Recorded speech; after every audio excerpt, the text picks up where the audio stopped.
Hello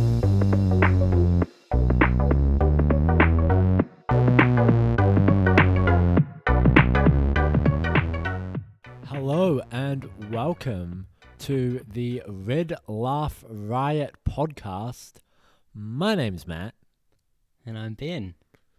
Alright, Ben, should we jump, if you're ready, should we jump straight into the first segment? Do you wanna introduce the first segment? Yep.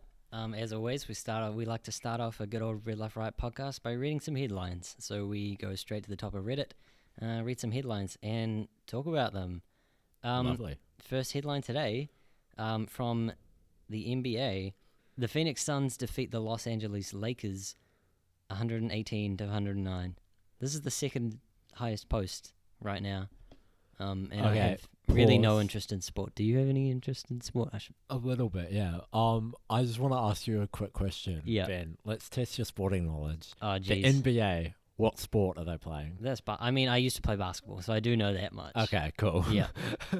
Yeah, well, Lakers have a good side. Like, I don't really follow the NBA very closely. I got mates who do, so I know a little bit, but not that much. I know the Lakers have, like, a bunch of huge signings.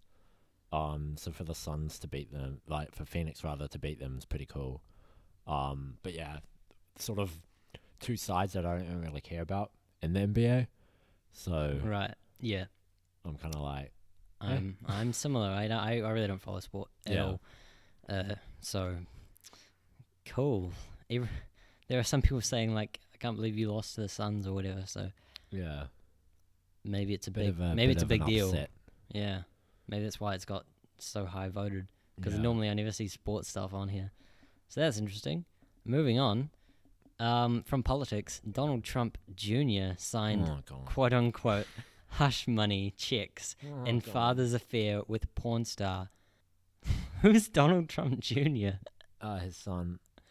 Really? Yeah. It sounds like you know what this is talking about. Yeah. The story's been going on for ages. This is just the latest development. Really? In it. Okay. I'm just over Trump. Please, 2020 come. It's not even Trump. What are you doing? It's his son. Yeah, but like he got hush money to basically not tell people that Trump had a affair with this porn star, right? Which is hilarious. Okay, because Trump sort of like ran on this whole like platform, of like, look at me, I'm like a good husband, even though he's like been divorced 4 times, and it's just Trump just every time. You know what I mean? It's like every other week there's a story about Trump, and every other week we do a podcast and we talk about him. Yeah, and I'm just over it. I want 2020 to come already, and I want him out. If he wins the second term, I'm gonna cry probably. I'm literally gonna cry. Though, in good news, Bernie Sanders announced that he's running in 2020, so I'm very excited. That's good. About that. That's really good to hear. Though he's like 70 something, so if he gets elected, he'll be the oldest U.S. president ever elected. So fun facts there with Matt. Awesome. It just keeps scrolling. From Today I Learned. Today I learned the Queen of England can fire the entire Australian government. In 1975, her representative in Australia fired the Prime Minister of Australia and the rest of the Parliament in response to a government shutdown. There hasn't been another shutdown since. Wow. I'm pretty sure that power also extends to the New Zealand government as well. I would assume so, or anyone in the Commonwealth. Yeah. I think they just say Australian because people on the internet don't know of many countries that exist outside themselves. Do you think that's unfair? Well, I reckon the Commonwealth in general is just dumb. I think we should just get rid of it. Really? I think it's just outdated. Aren't there a lot of benefits? I don't know. I think no, it would cause some problems in regards to the Treaty of Waitangi in that, because it's between the Crown and the Maori. Yeah. So I think that would cause... But then again, I feel like some Maori would be really happy with that, because they would be able to like renegotiate stuff. Yeah, exactly. Which is happening anyway, so... Right. I just don't like the idea of a monarchy. I reckon it's dumb. It's outdated. It is kind of like... Why does she have all this power? Like, even like the people who work to get into that position of power, like president or whatever. Yeah. don't have as much power as the Queen does. Yeah. It is absurd that people in society and not only just go along with it, but actually like basically worship the royalty. Yeah, exactly. Like they're all celebrities and stuff, and it's just dumb. It's like, oh, congratulations, you got born into a family. Yeah. Like, I don't know. It's just so dumb. I mean, to be fair, I prefer the royal family over the Kardashians. Right. But the royal family are famous because they were born into a family, while the Kardashians are famous because Kim Kardashian fucked someone and then recorded it and released it. Literally, that's the reason why Kim Kardashian is famous, by the way, is because of a sex tape. I've never known how. Yeah. They just suddenly blew up. That's like the only reason why they're famous. And then from that, somehow they managed to form a career. Can I get one of those jobs where I'm famous for nothing and I get paid for it? You know what I mean? Like, just a job. You're going to have to hit reset on your entire life and try to get born somewhere else. That's really what you can do. And the chances of that are just ridiculously slim. Yeah. So knowing my luck, I'll be born in like Africa or something and I'll get AIDS and I'll die at 6. No offense to anyone from Africa. That's quite a poor taste joke. Yeah. Have you heard Jimmy Carr's joke? Speaking of in poor taste jokes, I got plenty, Ben. Jim Jeffries has this bit where he's like, it's a shame that we couldn't give more money to buy mosquito nets for Africa. In Africa. Yeah. I'm screwing up this joke up so badly, but hopefully the point comes across. Because then we can stop millions of mosquitoes from dying needlessly of AIDS.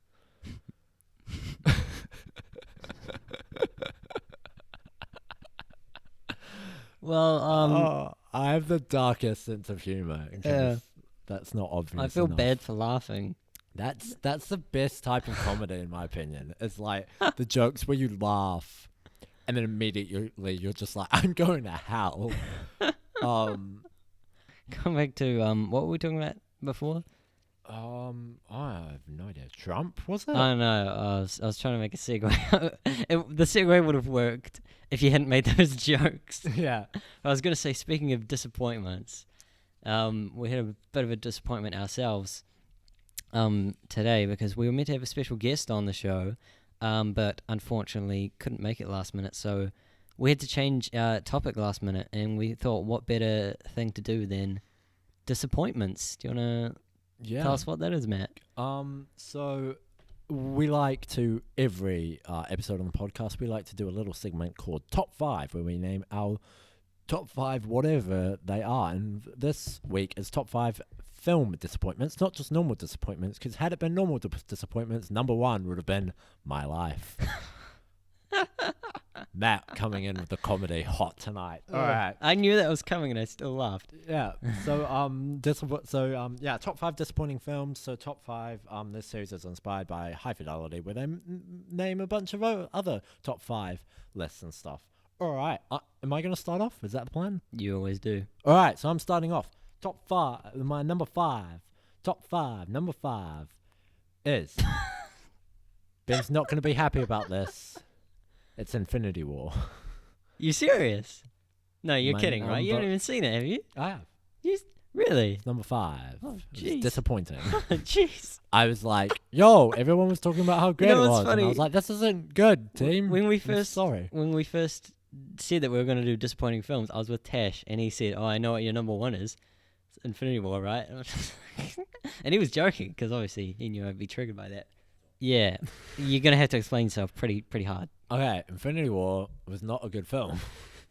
That's my argument. You're gonna has any points? Back that up. Here's the thing, right?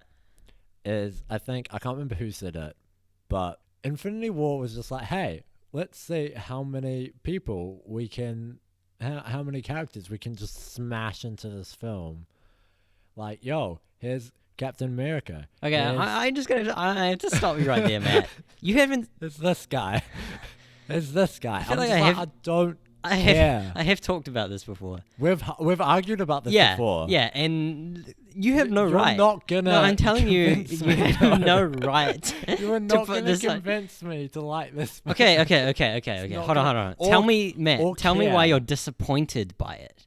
Because Why would people- you be disappointed 'cause- by a movie you don't care about in the first Because place? people said it was gonna be good, Okay. and I believe. Okay. Did the people who said that, had they been fans of Marvel, had they seen all the previous movies? Yes. And have you seen all the previous movies? No.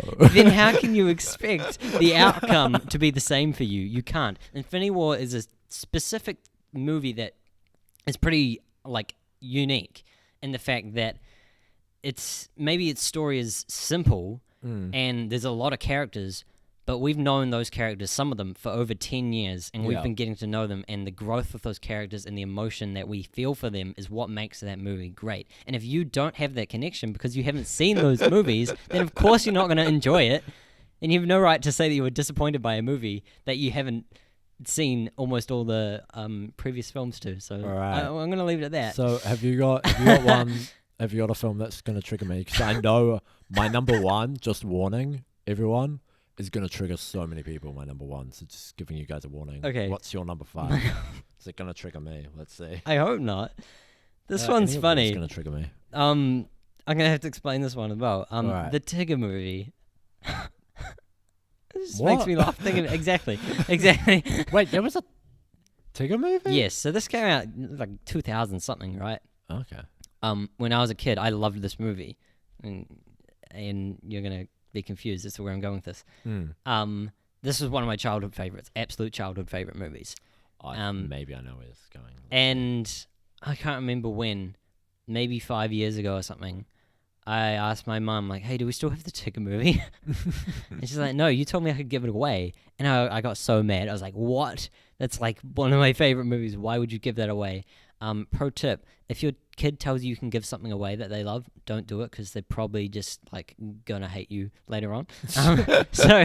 But she ended up finding it in DVD form, which is better than the VHS we used to have anyway. So plus there, and then we got it.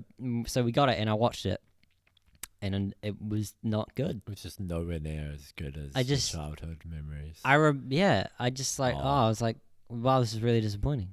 And that's why it's my number 5 most disappointing film. Not because of when I first saw it, but when I saw it when I was slightly older and realized it was it's nothing to be, a fan of. Really, I mean, you know what's sad about my number 4 pick? What? The fact it won Best Picture at the Oscars a couple years ago. Wait, can I guess? Can I guess? Oh, I can't guess. Go ahead. Gladiator. Gladiator. That wasn't a couple years ago. That was like 10 years ago. Well, how many is a couple? A couple is 2. What? No, is it? You are It's kidding me couple, right it's now. It's couple 2. Yes. No. You know how, like, in a relationship, you're a couple? Or you've got, like... But isn't it like a couple of eggs or something? Yeah, that means 2 eggs. No. Yes. Dude, you're blowing my mind right now. A couple What? is, like, something that couples How together. did I live for 19 years and not know couple meant... Like, I knew it meant couple as in, like, a couple, like, a couple of, like, people that are dating, but I didn't realize it was, like, an actual measurement, This podcast has been great so far. This is brilliant. Do you know what a few means? I mean, at least people know what a few means, but No. a few means 3. Say. Yeah. Fun fact: the way I remember it is that when I was a kid, I remember that a few rhymes with 2. Okay. Therefore, it's not 2; it's 3, and a couple is 2. Because that's how my brain works. All right. Yeah. So my number 4 is Gladiator. Back to Gladiator. Wow. So I had to study this film for English a couple years, not 2 years back. In year 12, 13, I don't know. At some point during high school, basically. Mm-hmm. And I'm pretty sure the teacher talked it up or something, because I feel like here's the thing with disappointment, right? Now, tell me if you agree with this, Ben. I'm kicking everything. All right. So disappointment, right, is like the chasm between expectation and reality. Would that be a fair Chasm. statement? Chasm means a gap. Yeah, I know what a chasm is. Yeah. I know what chasm is. I don't know Did you what come up couple with is. this, or is this a quote you read somewhere? Because it sounds too profound. I came up with it. Someone's probably said it already, though. Chasm between, what'd you say? Expectation and reality. Yeah, I mean, yeah. Yo, we should put that on a t-shirt. When we start selling t-shirts. Yeah, we should. I'm just trying to think of it physically. Watching. If it was a chasm, then you're saying that expectation and reality are at the same height. And that... But it's just a gap. Yeah, a gap. Oh, you're just talking about a gap. Yeah. Right, I'm thinking of terms of vertical space and either, saying one's higher than the other. Either it's a gap that way, like horizontal or vertical, it doesn't matter. It's just a gap between the two things. Right. You know? Okay. Yeah. Yeah. No, it's a nice profound quote. Cool. I guess. Have you got a profound film there that was profoundly disappointing? It was, and Yeah. it was a recent one, but it's another one where it's not really a childhood thing actually. Johnny English Strikes Again. I have talked about this on the podcast. Yeah. First movie I watched when I was a kid, obviously, and loved that. Second movie I watched when it came out in 2011, and I loved that. And then I went and saw Strikes Again, and it was just bad. And the inner fanboy in me, I guess, who was pulling for this movie, just cried inside a bit, because it was just like you could have made another great movie, and you just went for a cash grab. Yeah, it was just really disappointing. I mean, yeah, I've talked about it before on the podcast, so there's not much else to say. I did write a review of it. You can check that out on Letterboxd. Search me up. I'm the real close. I just gave a Shameless, thumbs up. shameless, Shameless plug. Hashtag shameless self-promotion. plug. Yeah, I don't really have anything else to say about it. Although I was even more disappointed by the fact that for some reason it's like reviewed at like around the same level as the previous two films, but there's no way it's worse than those films. I mean, there's no way it's as good as those films. So Yeah. it's significantly worse. Yeah. Yeah. I think it's quite common for disappointing films to be sequels, Absolutely. because it's definitely a case. I mean, of the sequel has the name previous 5 film. sequels that were better than the original. Honestly, I Um, couldn't name that many. Yeah, I probably couldn't name many. I don't know if I can name- Godfather 2 could potentially Right. be there. In fact, that's commonly said to be like one of the best sequels. Okay. Maybe one of the Toy Stories potentially. Yeah, I can see that. It's a big call, but maybe. By one of the Toy Stories, you mean obviously Toy Story 2, because there's no way you could put Toy Story 3 saying better than Toy Story 1 or 2. It's just not. Yeah. It's good, but it's not Yeah. quite. No, I meant. It's a good point.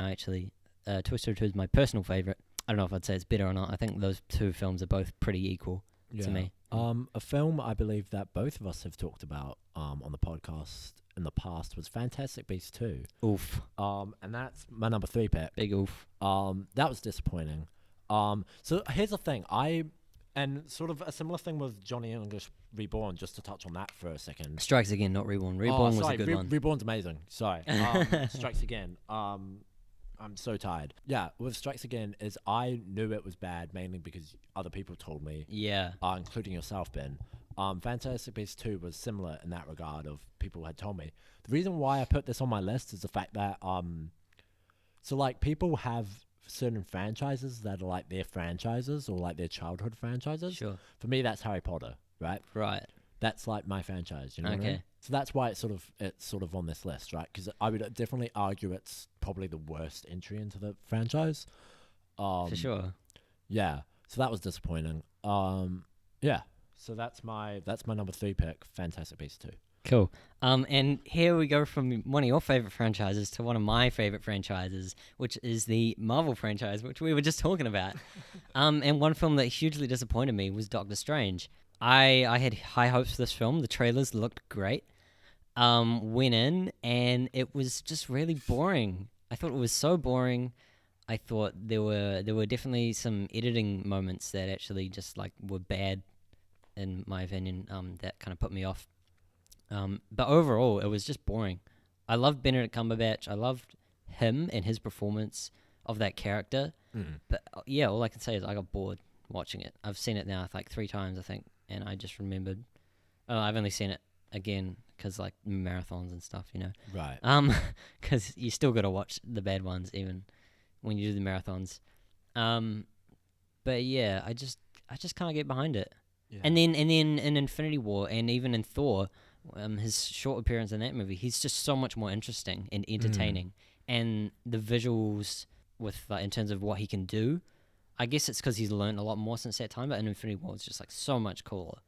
That makes his character so much more interesting and dynamic. Yeah, and like I can get behind it, you know. Yeah. Whereas I couldn't really get behind him in the other one because there's just nothing interesting in it. I don't know. Yeah. That's my take on that film, though. Would you say, just a quick question, would you say that that's the worst entry in the MCU or not? Let me just double check. I do have an official list on my Letterboxd account.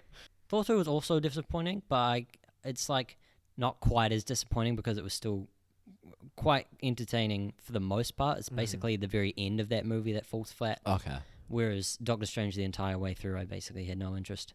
MCU ranked. Here we go. My lowest ranked is, it's Doctor Strange. Look at that. Doctor Strange. All right. Cool. 2 to my number 2 is Apocalypse Now. Big call, I know. So again, this is another film that I had to study at high school. Here's the thing. It's not to say that Apocalypse Now is a bad film, but I think it's overrated. Mm-hmm. Which some people would argue is a big call and would potentially come at me. So, hashtag come at me. Hashtag at me. Apocalypse Now, disappointing film. The major reason why it's disappointing to me is just the pacing of it. It's just too long. Right. It's like, yo, Coppola, bro, you could have made that film like 30 minutes shorter and just saved a lot of time.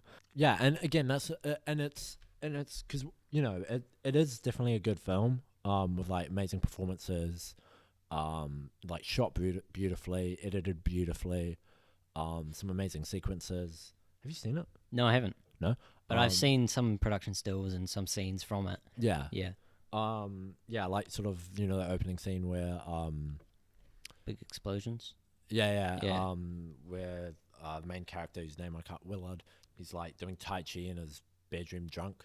Fun fact, apparently he was actually drunk. Yeah. The actor was like Martin Sheen, that's his name. Was actually drunk and he like punched the window, the mirror rather. Jeez. And then like cut his hand up all stuff and there's blood everywhere. Yeah, fun facts. Damn. Yeah, like there's amazing performances in it, and none of that takes it away from it, but I think it gets more credit than it deserves, I think, would be my argument. Right. And that's why it lands on my list at number 2. Interesting. My number 2 is The Last Airbender. Yeah. And of course, The Last Airbender, the TV show, is my second favorite TV show of all time, if I recall correctly. Go back to episode 2 of our podcast and hear our full lists. Yeah. This movie was just bad in every regard. Production design was terrible. Script was terrible. Acting was terrible. And part of me almost thinks that it was done as a troll, like on purpose. Yeah. Because funnily enough, there's an episode, it's like the second to last episode in the series, which is where the main characters go to a play, which is a performance of their own lives. Okay. That's been put together, and it's intentionally really bad. Yeah. And a lot of people tend to joke that that's the movie that we got was actually that play in movie form. Yeah. Hence it being so bad. Although a lot of people online actually ignore the existence of the movie. Most of the time you see on Reddit someone asks about the movie or whatever, a lot of people reply saying, "What movie? What are you talking about?" Yeah. People say, "There is no movie in Ba Sing Se,"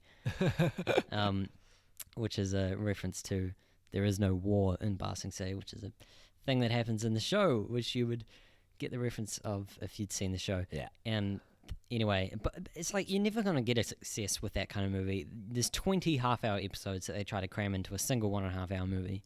It's just never going to work. But there is good news. There is a light at the end of the tunnel because, although I'm still terribly afraid of it, Netflix is creating a live-action show, which again we have actually talked about. Yeah. But the original creators of the show are on board with this version, so I imagine it will be great. Yeah. Still fingers crossed Yeah, for so that. fingers crossed. Yeah. But yeah, I think Last Airbender, I've heard a lot about it being a disappointing film, like a lot, like because doing research for this, I was like searching like most disappointing films of all time, Yeah, and it was okay. on like Oh, yeah. top tens and stuff. It's It appeared stupid a lot. because it's like, if you haven't seen the series, you're going to not understand what's going on in the movie Yeah, and think it's terrible. And if you have seen the series, you're going to be like, this is completely wrong and everything's awful. So it appeals to absolutely no one. yeah, No one at all. yeah. I think it's also a thing of with in regards to trying to use TV show source material for films, because TV shows have a lot more time to Yeah. develop characters and character arcs and what have you, while films don't have that luxury. Because I've heard that they've basically announced that Breaking Bad's making a film. Is it based on the show, or is it like part of the same? Is it like a sequel to the series? I'm not sure. We don't know much. Okay. We do know that Aaron Paul and Bryan Cranston are slated to star, who are the two main guys Oh, okay. in it. So surely it would be like a sequel or Yeah. something, I'm worried. or prequel. Or, I'm worried. right. Ben, I'm worried. Don't. Well, if it's bad, you can just ignore its existence, like Yeah. everyone on Reddit ignores the Yeah. Avatar. So All right, my honorable mentions are two films that I believe I've talked about before. One of which I think Ben's gonna get mad at me here we go. for saying, and that's 8th Grade. No, I on, understand. I because understand your disappointment. Because For I've sure. I've talked about Yeah. this before. I went in it knowing stuff about the film, where I believe you went in blind. Is that correct? Yeah, absolutely blind. Yeah. So I had the non-luxury, the disadvantage. That's a better word. The disadvantage, I suppose, of going into the film, knowing stuff about Bo Burnham and his work. Who's a fantastic comedian, by the way. And again, that's similar to Apocalypse Now. It's not as if 8th Grade is a bad film. It's just, again, that gap between expectations and reality was there was a gap there, and that was sort of made me go like, oh, you know. But it is a fantastic film, and that doesn't take away the fact that it is a fantastic film. Another film that was disappointing was Black Klansman. Oh, really? Which I got a lot of flack for. I remember when I was doing little reviews on Letterboxd and Facebook. So I got a lot of flack for saying that. Again, similar way into 8th Grade, because I went in expecting it to be, because I heard it described as a drama comedy, Okay. and I didn't really get much comedy. Okay. Hence my disappointment. Again, that's not to say it's a bad film. Here's the thing, right? If someone, I don't understand, right? People, okay, so a 5 out of 10 film or a 6 out of 10 film, right? That's not a bad film. People. That's an average film. Yeah. The majority of films are 5, 6 out of 10s. Right. At least in my head and how I rank things, right? Sure. Because if you think about it, right, films are on a continuum. That's not how you pronounce that word, but that's okay.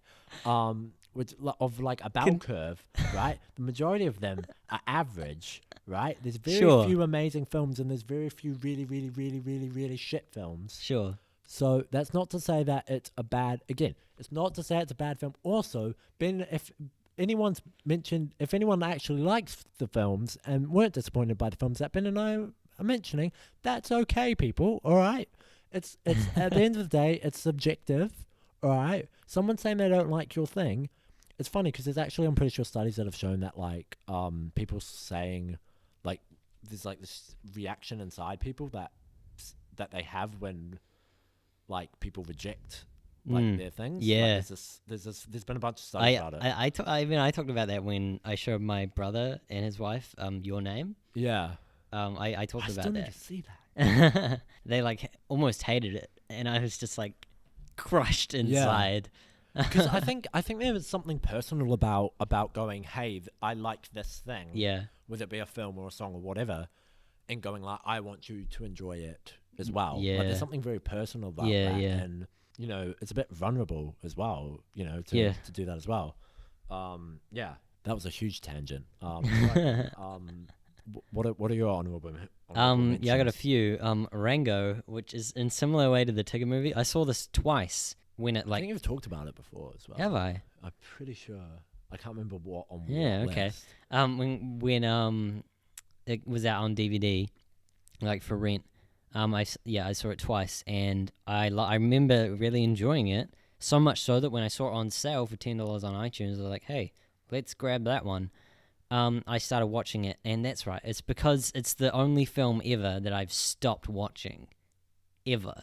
Okay. Because I got like 2/3 of the way through, and I was just sick of it. It was so horrendously terrible, and now I feel embarrassed that it's on my iTunes account. And yeah, so that's why that's disappointing. Man of Steel. This was the first entry into the DC realm of terrible films. And I was immediately turned off. Yeah. It was just so bland and I remember. Well, we did see it in extreme screen, so we had the loudest speakers you could hear it in, and yeah, it hurt my ears. And it was not entertaining at all. Really boring, really dumb, lame plot, and stupid romance, unrealistic. You know how it is. And Suicide Squad. Similarly, I was looking forward to this because I thought it looked quite good in the trailers, and just no good. Not really fun. Honestly, I think it's a better film than Man of Steel, honestly. There's more to like in it, at least. Okay, well, There's more to like in I it. haven't seen Man of Steel. Yeah. So. The Last Jedi, horrendously disappointing. Not a good movie, unfortunately. In my opinion, I know half of you are going to hate me and half of you are going to agree with me because for some reason, that's what happened with that movie. Very divisive. Crimes of Grindelwald, you mentioned. Mortal Engines, I was looking forward to this because, again, like anything that comes even halfway out of the ribcage of Peter Jackson, I'm going to be interested in watching. And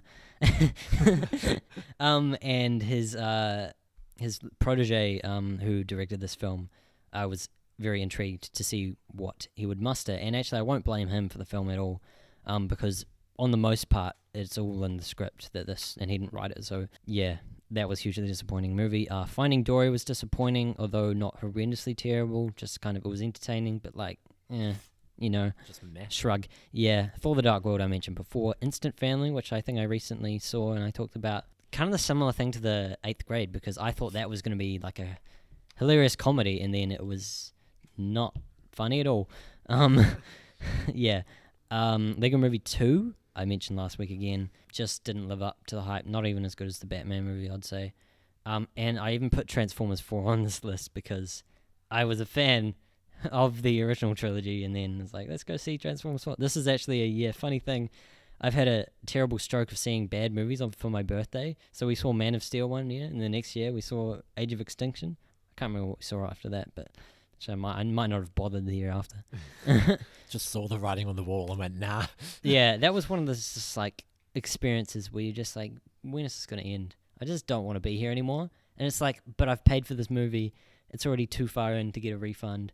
What do I do? And I'm with people as well, like, it's like you don't want to waste your time, but also, why would you leave?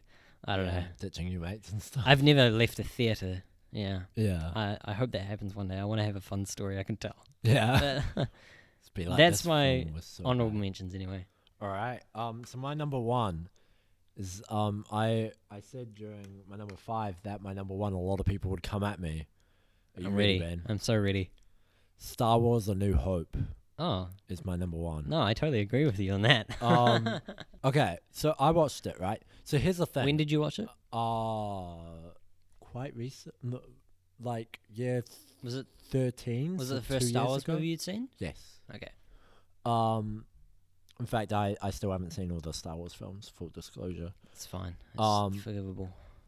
Yeah, I have seen the entire original trilogy, though. Right. But I've seen the original trilogy plus episode 1.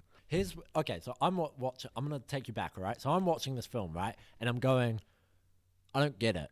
Like, I don't get why there's so much hype around this franchise, right? In film. That all changed, by the way, with episode 5, by the way. Okay. I really liked episode 5. Yeah. In fact, it's my favorite. Okay. So, yeah, I was like watching it and I was just like, this is boring. And I was just bored. And it wasn't until the last 30 minutes of the film where I was like, okay, I get it. You know what I mean? Yeah. So, like, here's the thing. I'm like, I feel like any other film, if anyone else was in that position of a film, they would have probably turned it off. But because I'm me and I have to finish a film through or a TV series through, even though I know it's bad. Really? I have to just keep going. You never stopped watching a TV series? Yeah, I did that with 13 Reasons Why, and Oh, okay. it's painful. And I'm probably going to end up watching season 3. 13 Reasons Why season 3. Is there a season 3? I think so. There's supposed Oh, to be. I jeez. don't know when. I haven't seen the first 2 seasons, so. I can just catch you up on everything. It'll be like the opposite yeah. of episode 2. Anyway, Right. yeah. So number 1 is Star Wars: A New Hope, basically because the last 30 minutes of it is the only good part of the film. So, Right. like I said, come at me, people, if you think so. Yeah, no, I totally agree with you on that. That movie for me, Come at me. it's one of those movies, like all the original trilogy, were movies that I watched as a kid on VHS, on a crappy recording. You know how you could record what was on TV and on your VHS? So that's what the kids are like, what the heck's a VHS? Yeah. Yeah. So I remember enjoying it as like a kid just because it's a cool, fun movie, old movie. But then as I watched it when I was older, I was like, this is not entertaining. Although I agree with you, Empire Strikes Back is entertaining. And then again, the third movie, whatever you want to call it, Return of the Jedi, is less entertaining again. So Yeah. there's really only one great movie amongst them. The hype for it is understandable though, especially at the time when it first came out. Was kind of a one-of-a-kind thing in terms of film anyway. And I would recommend that you watch The Force Awakens because I think for people of our age who aren't familiar with Star Wars already, that's a great film to start you off because I think it's a great movie. I know some fans hate it, but I'm not like an old fan of Star Wars. Right. A lot of old fans hate it because it reused a lot of the same tropes and stuff like that. But I think that's a great movie and a great entry into the genre as well as I would say for the Star Trek reboot is a great entry into that genre and into that series. Because a lot of people think Star Trek, that sounds so lame and nerdy or whatever, and you wouldn't want to watch the old movies, you know, if you weren't already interested in it. But you watch that 2009 reboot, you're like, wow, this is great. Then I went, you know, because that's what happened to me. And then I went back and I watched the old movies. Half of them are good, half of them are crap. But yeah, similar story with Star Wars, I think. Interesting. So, Cool. Yeah, I'd watch The Force Awakens. You could try out Rogue One. I don't think it's terribly good. It's about the last third of the movie that's quite entertaining. The rest of it's a bit boring and useless. But yeah, no, fair enough. Totally understand why you'd think that. And now for my number 1, is it? Yep. You ready to go? My number 1 is probably something you'd never guess. It's a Pixar movie, and half of you listening probably haven't even heard of it. It's called The Good Dinosaur. It came out in I want to say 16 or maybe 15. It came out in a year. It came out in a year. That was a few years ago, maybe. True. It was 2015. I remember now. It was 2015 because it was the same year as Inside Out. And Inside Out was just fantastic. One of my favorite Pixar movies. And then I was like, wow, and they're doing another movie this year, which came out later in the year. Went and saw it, and it was just the most bland, childish story, like so boring. I was just really disappointed because I know that Pixar's all about story. At least they used to be all about story. And I feel like they've tragically gone downhill quite, in the last few years, where they always said story was first and that's what they were passionate about. And that's why their movies are so good and so popular, and why I'm not saying to my mum, hey, can you get me that old Toy Story movie, and then seeing it and finding out it's really bad, because it's not bad. It's still great. Even though I grew up with it, just like I grew up with Tigger movie, it's still a fantastic movie because it wasn't just written for kids. Good Dinosaur was. It was beautiful in terms of animation. The best looking Pixar movie I've seen. I haven't seen Coco, so it could have advanced past that since. But so boring, disappointing. It was like children will love it, just like I loved the Tigger movie, but it's not a good movie. There you go. That's it. So, you know what wasn't a disappointment, Ben? What, Matt? Going to film school. You have got that right. And the hashtag film school life. Is that a hashtag? Anything can be a hashtag, right? Isn't Yeah, that yeah. how hashtags work? I suppose so. Yeah. Make it a hashtag, I say. It probably is. Yeah. Uni's basically back, and that's sort of what inspired this topic to be a topic. Yeah. So yeah, we're sort of going to talk about film school and our experiences at film school last year. Ben and I both attended South Seas Film and Television School in Auckland, New Zealand. And I majored in drama directing and screenwriting, while Ben majored in editing. Post-production. I don't know exactly what we'll talk about during Yeah, this I didn't thing. prepare anything. I didn't prepare anything. Oh, so, that's great. I thought you were gonna. I'm gonna. I mean, we did have to pull this together last minute. So. Yeah. Yeah. I don't know. It's interesting because I think so. Basically, majority of my other mates went to traditional unis.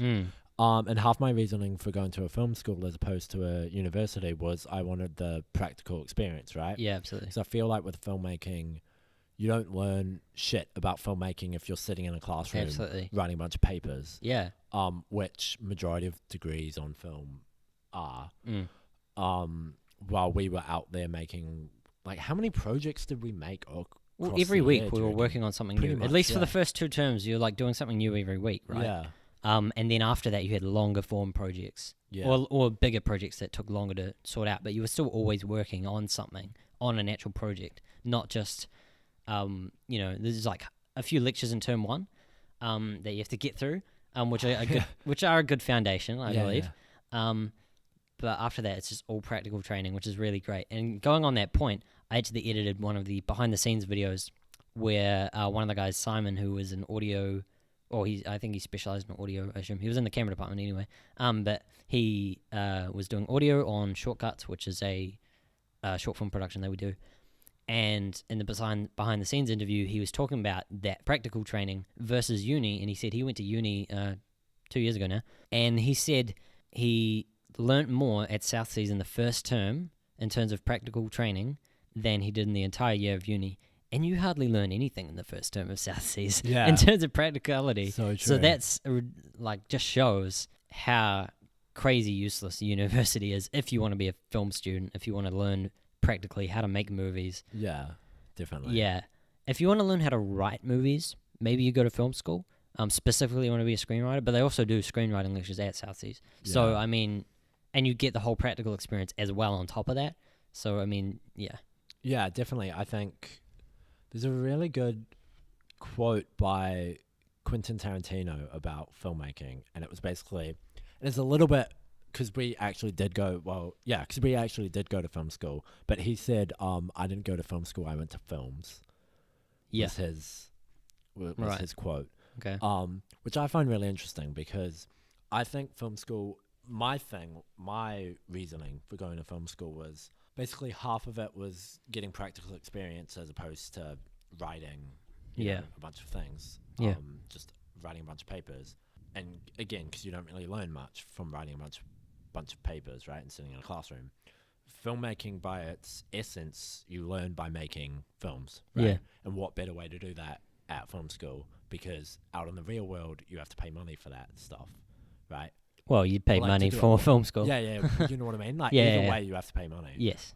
So you're better off paying the money and actually getting the proper guidance. Yeah, and realistically, with the amount of projects we do, quite high profile, high quality projects as well, it's really great value. It's really great value for money in terms of what you have to pay for the course, in terms of what you learn and what you end up producing at the end of the year as well. Yeah, for sure. Yeah, because, trying to make those movies that we made, those short films, would cost you a lot if you tried to do it on your own. Yeah, definitely.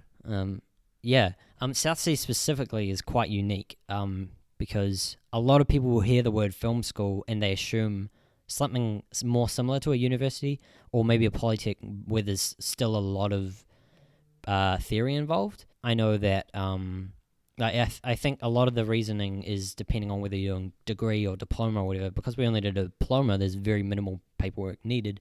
Yeah. Because the people at the school believe that it's just not necessary. And so you don't bother with all the official exams and things you need for a degree. And also being only a 1-year course, it couldn't fit a degree in there either. You just don't have the time as well.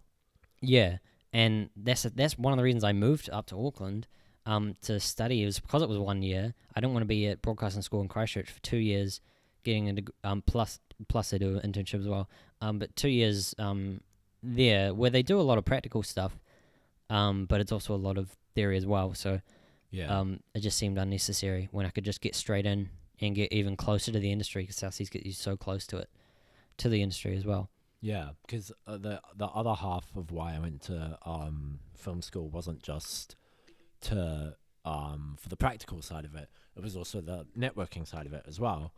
In fact, half the reason was why was Red Laugh Riot before I went to South Seas was just really a pipe dream, and now because of going to South Seas, it's now a reality. We're sitting here. I got Ben to my side. To my side. Are we high fiving? Nah, we can't reach. No, we can't reach. Oh, no. Yeah. The thought was there. Yeah. And that was the other half of it was to network and to meet people who were keen to do Red Life Right with me. And I'm so fortunate that I got Ben and Tash, who are both two incredibly talented individuals and editors and amazing human beings. So I'm really, that was just a little yeah, I mean there's a really good saying, and it's I can't remember who said it, but there's this saying, and it's basically surround yourself with people who are better than you. And I think that definitely applies to Ben and Tash. Yeah. That's not like insulting me necessarily. You know what I mean? Like, because you guys are amazing editors and shit, and I'm terrible at editing. Yeah, I don't know. So it was just like, for me, going to South Seas was about networking and getting people on board for this pipe dream that I had. And I'm very much look forward to the future and making some shit. Yeah, absolutely. Yeah. Was there anything more to say on film school life? I don't think so. You didn't really go to the parties or anything, did you? That was more me. Nah, I went to like 2. Yeah. Sure I left reasonably quickly as well. Yeah. Because I didn't enjoy them at all. They were not my thing. Yeah, not your scene. And that's why we decided because you know how we were gonna make I'm pretty sure we were gonna make a top 5, because we made a top 5 beverages list. I can't remember what episode that is. Yeah. And I was like, I purposely only had like one spot for. Oh no, I purposely left alcohol almost completely off my list, because I could make an entire list just of alcohol. Yeah, man. I can make an entire list of ciders, maybe. But that's all I drink. Yeah. Yeah. So. No, yeah. So film school was amazing, and one of the things that they say about film school, one of the interesting things about film school was a lot of time our homework was watch films, like watch stuff. Sort of going back again to that Quentin Tarantino quote. Right. I didn't go to film. Like, other than actually doing film. Yeah. Another great way to learn about film is to watch film. Yeah. I was gonna segue into what you're doing. Right. Yeah. That but I'm too tired to think. You don't trust yourself to introduce the segment? Yeah, that as well. What segment are you talking about? You're talking about the segment that is called What You Doing? Which is, of course, where we talk about what we've been doing and watching. That was a terrible way to intro the segment. Anyway, so what have I been watching? I finished The Office. Hey, nice. Finally, season 9 seasons in total. And season 9, similar deal to How I Met Your Mother, was really disappointing. In comparison anyway to what had built up. I actually really enjoyed season 8. So after season 7, Michael Scott, who's like the boss, he leaves, and so they had to replace him. And season 8 is great because, well, actually, no, he's not the boss, but James Spader is in it anyway. He comes on, he's part of the company now anyway. And I love James Spader, and I had no idea he was going to be in it. And that just like really entertained me. And he feels like he's almost the same character as he is in The Blacklist, but like years before he became a criminal. So it's like, it seems, I just really loved his character. And so I really enjoyed season 8. Season 8 for me was actually the most bingeable, if that makes sense. Yep. Like not like the funniest necessarily or the best, but like most bingeable, because I remember I watched at least half of that season in a single night. Nice. Because I was like, I gotta keep going. I want to know how this ends. How that story goes. And but then in season 9, they dramatically, because they knew it was the last season, I think apparently the cast actually banded together and decided we want to finish this show, rather than get cut off eventually, like we want to finish well. So they went out with a bang, but I think they just blew themselves up a bit too much. Right. And one character in particular goes completely off the rails, is absent for half the season as well, and just is inconsistent. And the other main character, Jim, is also inconsistent with his character, who he's been for the last, specifically last couple seasons, in terms of his relationships and his commitment to those relationships, which are just not even slightly what I feel like his character would do in that situation. Right. I'm trying not to say too much for people who haven't watched it, Yeah. but basically, like, the decisions he makes are just not Jim. It just doesn't feel like what he would do. Right. Yeah, so that's basically my thoughts on The Office. And what else I've been watching, I mentioned The Blacklist just then. I've been keeping up with that. That's been really entertaining, actually, these last few episodes. It's like a frustrating plot line that they're going down, but it's kind of like, and I'm not saying that the episodes are great and fantastic like they used to be, but I really want to know what happens, and I want to keep watching for that sake anyway, for those characters, and because it is tense what goes on, and yeah. And the other show I watched was Series of Unfortunate Events Season 3. Finally watched that. Mm-hmm. And I really enjoyed it. I thought it was probably the best season. Yeah. I mean, I love that show, actually. In terms of, like, I think it's really good. It's definitely long. Like, they have long episodes that you might find boring. It's especially boring. The first 6 episodes are going to be especially boring if you've seen the movie. Because the first 6 episodes are literally just the movie in 6 episodes. Yeah. Because in terms of production design, casting, it's all so similar, and even the writing's real similar.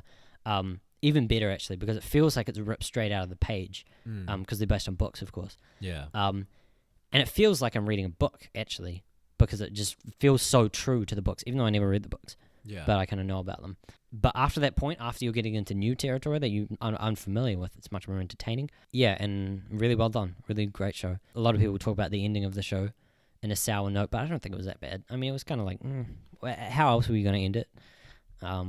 I guess because they took a slightly different approach from what the books did. And then the other thing I watched was Psycho, which I said I was going to watch. Apart from The Mist, would be my first ever horror movie. And again, I wouldn't even call this a horror. I call it. It wasn't even. It's that a thriller. Scary, is it? It's a thriller with horror scenes in it. Yeah. Like 2 horror scenes in it. But I really enjoyed it for the most part. It was really thrilling all the way through. Yeah.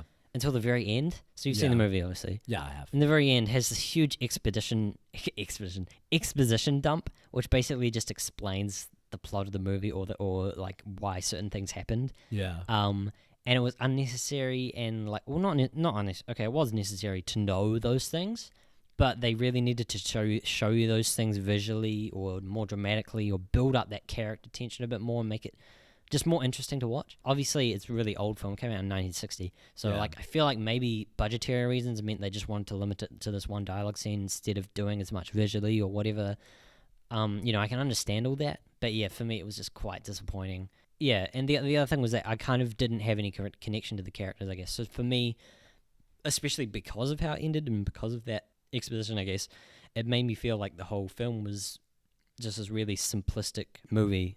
Just like, too simple, I guess. Like, it's just like great storytelling, I guess, visually, and the tension and the dialogue, I guess.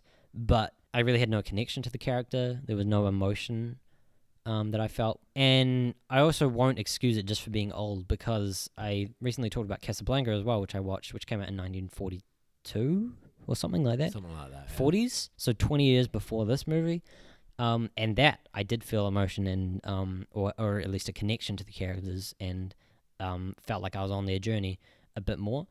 So yeah, a little bit disappointing for me because it's so hyped up, such a hyped up movie, I guess. Yeah, it's again, it's sort of going back to the our top 5 list in terms of what I was saying about disappoint. Absolutely. Of like how one's opinions going into a film can influence their opinion on the film. You know what I mean? Like, yeah, it's always so interesting to see, like, I don't think Someone that going was. in blind versus someone going in. I don't know if that was it, because I imagine if I'd known nothing about that movie, I think my thoughts would have been pretty similar. That it was really enjoyable all the way through until the end, basically, and the end just kind of ruins it for me.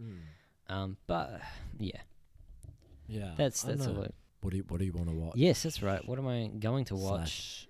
I'm going to watch Black Klansman. Because, well, I actually rented it on iTunes because it was on sale. Because I think I mentioned last time that it was on sale, then it went off sale, and then went on sale again, so that's weird. Picked it up again. Yeah, and also Leave No Trace, which was also on sale. I've heard really great things about that. I don't know anything about it.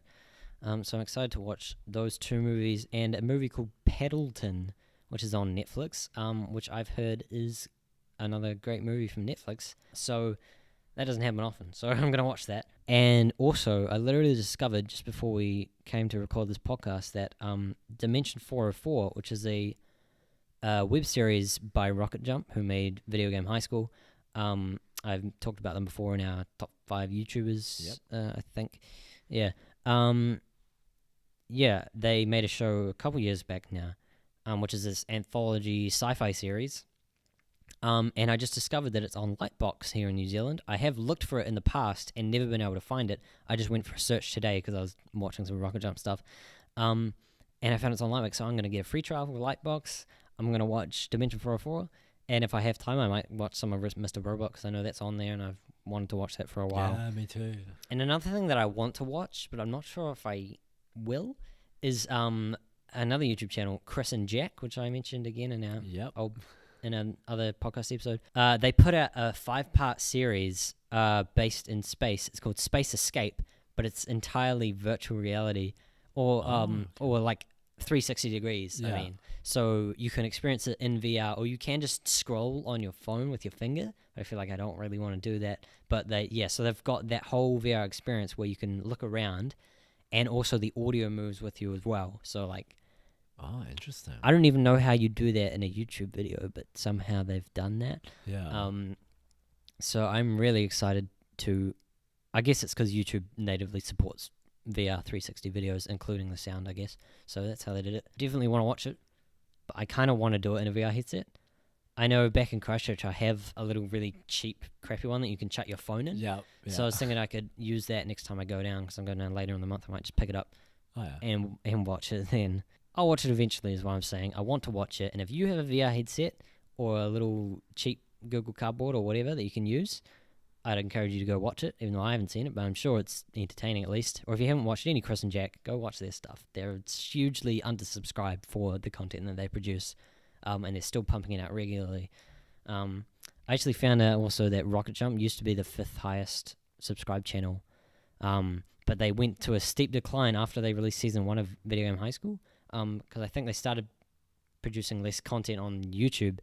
I mean, they put the episodes on YouTube because they had so much focus on producing that television show, I guess, or their web series. So, yeah, they put a lot of focus into shows like the Hulu show that they did called Rocket Jump the Show, and also Dimension 404.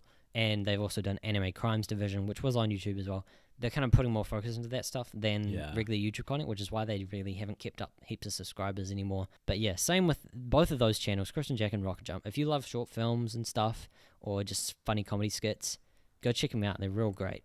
Highly encourage that. That's all I got. That was a long one. That was long. All right, here we go.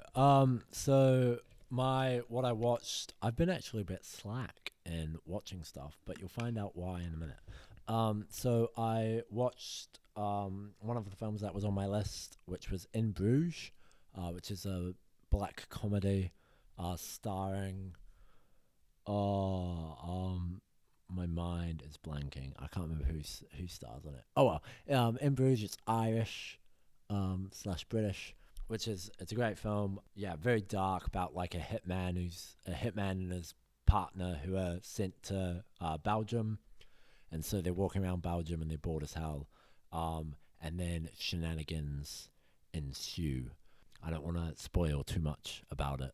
So yeah, but it was really good. Because the thing with comedies is I find it lately that comedies very rarely actually make me laugh, and I found myself actually laughing during this film, so that was good. Yeah, so a really good black comedy, because I feel like black comedy is sort of a genre that it's not really touched upon too much in film. Like black comedy is more of a stand-up thing, which I'm always very like I said at the top of the podcast, my sense of humor is very, very dark, so it was right up my alley. So people should check it out. In Bruges, great film. All right, second thing. What I found recently was a series on YouTube that's, funnily enough, actually by Teen Vogue. There you go. I think it's Teen Vogue, pretty sure. And it's basically called Playlist to My Life. And so basically what happens is they get musicians and celebrities and that, and they come on and then they basically make a quote-unquote playlist of their life with a bunch of their favorite songs. So through that, I've discovered a bunch of new music, which is dope. So I've been listening to listening to some of that, and just a bunch of different genres as well. Like we're talking like old like music from like the 60s to like modern day stuff, like a little bit of Kanye West in there. Well, actually old Kanye West. Which was really interesting. So yeah, people should check it out because music's cool, man. I like music. All right. So half the reason why I've been very lazy in terms of watching stuff is I've actually been busy creating stuff. Yay. I've been writing. I've been filming some stuff, editing some stuff. Some of that stuff has been for personal use. Some of that stuff has been for Red Laugh Riot stuff. I don't want to say too much about it because I don't want to spoil anything. You don't want to officially announce anything. Yeah, but It may or may not happen. but I'm working on stuff Yep. is what I'm saying. And so that's why I've been busy in terms of like, not watching stuff because I've been too busy making stuff, and I'm very excited about it. So that's cool. Cool. Yeah. But did you watch any particular live stream coming from the US? Yes, I did. I watched the Oscars because Did you almost forget about this? Yep, I did.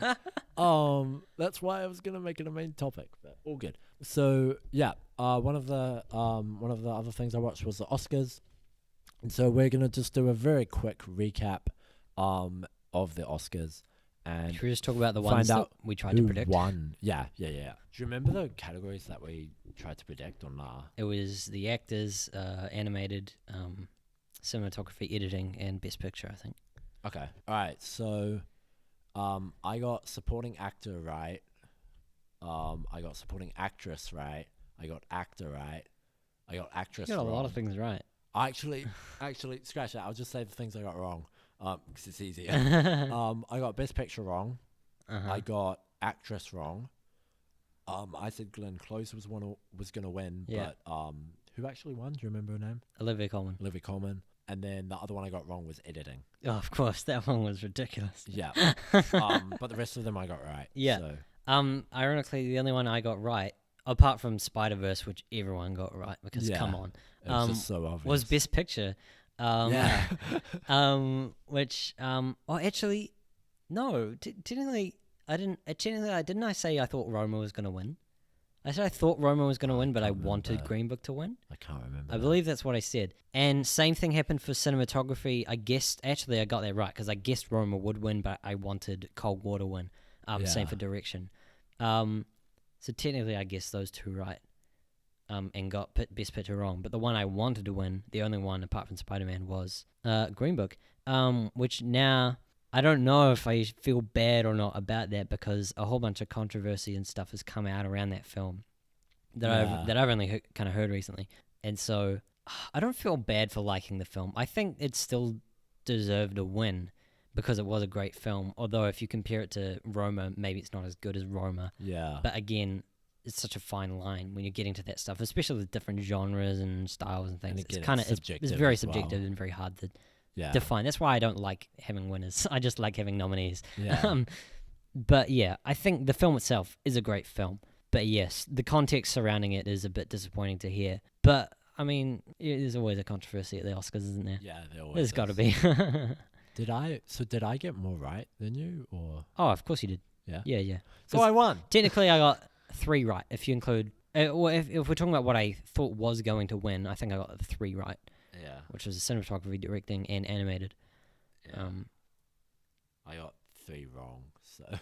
There you go. How many categories did we predict? It was like 5. No, 6. 'Cause it No. was all the acting. 8. That's 4 plus. Okay, it was like 8. I don't know. Yeah. Yeah. So I won. Well, it was never a competition, man. Was it? We didn't place bets. Well, if it If was, we I were- won. Whatever. I don't care about who Yeah. wins. So, I won. all right. Yeah. Moving on then. I love trying to If predict you stuff. watch the Oscars, we'd love you to let us know and let us know what you think about those movies. Did you even see them? Do you want to see them?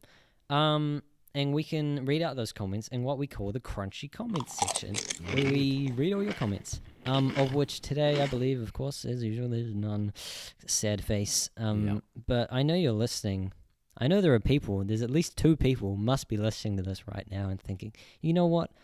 I am going to leave a comment just to let them know that I am here. Yeah. Because there's nothing more. Sad. I don't want to say depressing because it's not really depressing. It's just like, Sad. I guess it's a little sad when you know. Demoralizing. That's the better word. That's the better Hey. word.